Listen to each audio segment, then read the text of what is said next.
আপনি দেখছেন news now, আমরা জানি কোনটা খবর। पुटिया बॉर्डर पर बीएसएफ की फायरिंग में 2 नाबालिगों के घायल होने की घटना ने एक बार फिर बॉर्डर सिक्योरिटी और ह्यूमन राइट पर चिंता बढ़ा दिया है। एडमिनिस्ट्रेशन और लोकल लोग इस पर सवाल उठा रहे हैं कि एंटी स्मगलिंग ऑपरेशन के दौरान नाबालिगों को गोली कैसे लग गई। त्रिपुरा की बॉर्डर सिक्योरिटी पर हमेशा से सवालिया निशान बने रहते हैं। कलमछोड़ा थाना इलाके के पुटिया बॉर्डर पर शनिवार दोपहर बीएसएफ की फायरिंग में 2 नाबालिगों के घायल होने की घटना ने प्रशासनिक और सिक्योरिटी सिस्टम पर फिर से सवाल खड़े कर दिए हैं। शुरुआती जानकारी के मुताबिक बॉर्डर के पास एक खाली इलाके में संदिग्ध एक्टिविटी देखने के बाद बीएसएफ के जवान एक्टिव हो गए। कहा जा रहा है कि उस इलाके में स्मगलिंग होने का शक था और इसी कारण फायरिंग की घटना हुई। हालांकि लोकल लोगों का दावा है कि अभी यह पता नहीं है कि नाबालिग स्मगलिंग में शामिल थे या नहीं। परिवार ने बीएसएफ पर बहुत ज्यादा बल इस्तेमाल करने का आरोप लगाया है। 2 घायल नाबालिगों को विशालगढ़ हॉस्पिटल ले जाने के बाद उनकी गंभीर हालत होने पर जीबीपी हॉस्पिटल के ट्रॉमा सेंटर में रेफर कर दिया गया। আলাদা আলাদাভাবেই 2 জন নাবালককে আনা হয়েছে আমাদের হাসপাতালে, বিশালগড় সাব রিজিয়নাল হসপিটালে।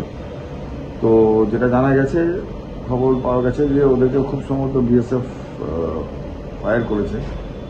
তো যাই হোক, তাদের শরীরে মাল্টিপল পাওয়া গেছে, কি বলে খুব সম্ভবত রাবার বুলেট ছিল, যেটা পেনেট্রেশন তেমন কিছু নেই, বাট বেশ কিছু ইঞ্জুরির দাগ আছে। আমার অন ডিউটি মেডিকেল অফিসার যিনি ছিলেন, উনি দেখে ওদেরকে রেফার করে দিয়েছিলেন। স্যার মোট কত জন আহত হয়েছে? 2 জন এসেছিল, আলাদাভাবে 2টো ছেলে এসেছিল, 2 জনই নাবালক।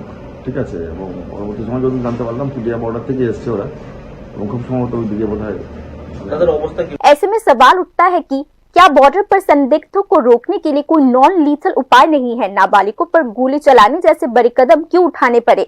अब परेशान गांव वाले इसी पर सवाल उठा रहे हैं। हालांकि बॉर्डर इलाके में स्मगलिंग एक लंबे समय से चली आ रही समस्या है, लेकिन हाल की घटनाओं के बाद लोगों में डर बढ़ता जा रहा है। सिक्योरिटी फोर्सेस की भूमिका बॉर्डर सर्वेलेंस टेक्नोलॉजी और ह्यूमन राइट के बीच बैलेंस बनाए रखना अब मुख्य चुनौती बन चुकी है। इसी बीच पुलिस और बीएसएफ दोनों ने घटना की जांच शुरू कर दी है। यह जांच के नतीजों पर निर्भर करेगा कि क्या ये रेगुलर सिक्योरिटी उपाय था या फिर इसमें बहुत ज्यादा बल का इस्तेमाल किया गया है। बॉर्डर इलाकों में नाबालिगों का ट्रैफिकिंग के लिए इस्तेमाल, लोकल आर्थिक संकट और काम की कमी का मुद्दा फिर से सामने आ चुका है। संबंधित एक्सपर्ट्स का मानना है ट्रैफिकिंग को रोकने के लिए सिर्फ सख्ती ही उपाय नहीं है, बल्कि सोशियो इकोनॉमिक रिहेबिलिटेशन प्लान भी इसके लिए जरूरी हो जाता है। यह घटना फिर से साबित कर देती है कि बॉर्डर सिक्योरिटी सिर्फ हथियारों या निगरानी का मामला नहीं है, बल्कि अब यह मानवीय, सामाजिक और प्रशासनिक तालमेल के बीच एक बड़ी चुनौती बन चुकी है। Bureau report, news now.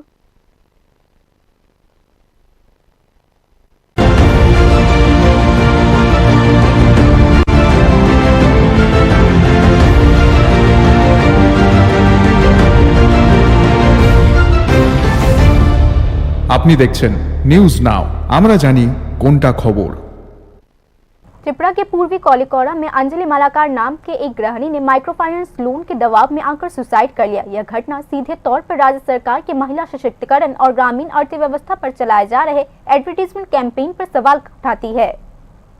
Tripura के कोयला शहर के पूर्वी कालोईकोल में एक दुखद घटना हुई, जिसने न सिर्फ एक परिवार की बल्कि राज्य के ग्रामीण और गरीब परिवारों को सभी महिलाओं की आर्थिक और सामाजिक बदहाली की भयानक तस्वीर पेश की है। लंबे समय से काम की कमी और कर्जा का बोझ न उठा पाने के कारण गृहिणी अंजना मालाकार ने आखिरकार आत्महत्या कर ली। अंजना और उसके पति परिमल मालाकार दोनों ही दिहाड़ी मजदूर है। काम की अनिश्चितता और इनकम कम होने की वजह से कभी वे किश्त दे पाते थे तो कभी नहीं दे पाते थे। इसी वजह से उन्होंने बंधन, भारत और दूसरी 3 माइक्रो फाइनेंस कंपनी से लोन ले लिया, जिसके किश्त चुकाने में अब वो दबाव के नीचे आ चुके थे। लोन लेने के लिए लोग अक्सर घर आते थे और गृहिणी पर मानसिक तनाव और डर पैदा करते थे।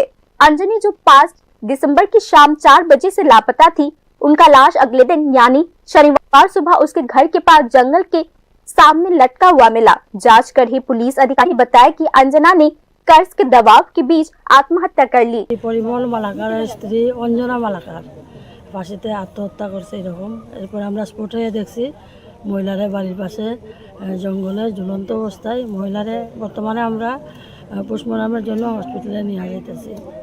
যিনি মারা গেছেন মহিলা, ওনার নাম কি? অঞ্জনা মালাকার। ওনার স্বামীর নাম কি? শ্রী পরিমল মালাকার। যিনি মারা গেছেন ওনার বয়স কত হতে পারে? 60 বছর অনুমান। মানে প্রাথমিকভাবে কি মনে করেন বা পরিবার থেকে কি জানানো হয়েছে মারা যাওয়ার কারণটা কি হতে পারে? তাদের ভিতরে কিছুদিন ধরিয়া বন্ধন এরকম বিভিন্ন সংস্থা থেকে লোন লইছে, ওই জন্য একটা টেনশন চলছিল টাকা কিভাবে শোধ করতে পারবো এটা নিয়ে। आर्थिक जानकारों के अनुसार सरकार को चेतावनी दी गई है कि माइक्रो फाइनेंस कंपनीज गरीबों को आर्थिक मदद देने के बहाने असल में कर्ज का जाल बना रहे हैं। कम इनकम वाले लोग अक्सर किस्तें दे पाते थे तो कुछ समय तक उनको राहत मिलती थी। अगर वे किस्तें नहीं दे पाते तो वे एक डरावनी स्थिति का सामना करते थे।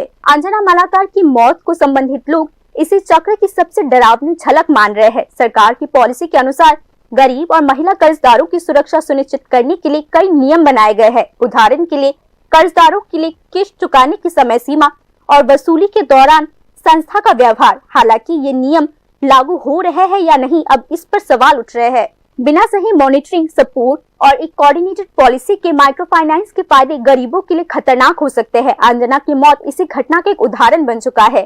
अंजना मालाकार की मौत सिर्फ एक निजी दुखद घटना नहीं है, यह घटना गांव की महिलाओं की आर्थिक तंगी, मानसिक तनाव और सरकार की नाकाफी कार्यवाही का भी एक बड़ा उदाहरण है। सरकार को अब लोअर और लोअर मिडिल क्लास फैमिलीज के महिलाओं को secure credit facilities, effective monitoring और साइकोलॉजिकल सपोर्ट देनी चाहिए। माइक्रो फाइनेंस इंस्टीट्यूशंस गरीबों को आत्मनिर्भर बनाने का वादा करती है, लेकिन असल में इकोनॉमिक एनालिस्ट का आरोप है कि वो कर्ज लेने वालों के एक हिस्से की वित्तीय और मानसिक संकट का कारण बन रहे हैं। इसी तरह के कर्ज संकट से निपटने में सरकार संस्थानों की गतिविधियों को ठीक से रेगुलेट करने और गरीब महिलाओं की सुरक्षा सुनिश्चित करने की अपनी जिम्मेदारी से पीछे नहीं हट सकती है।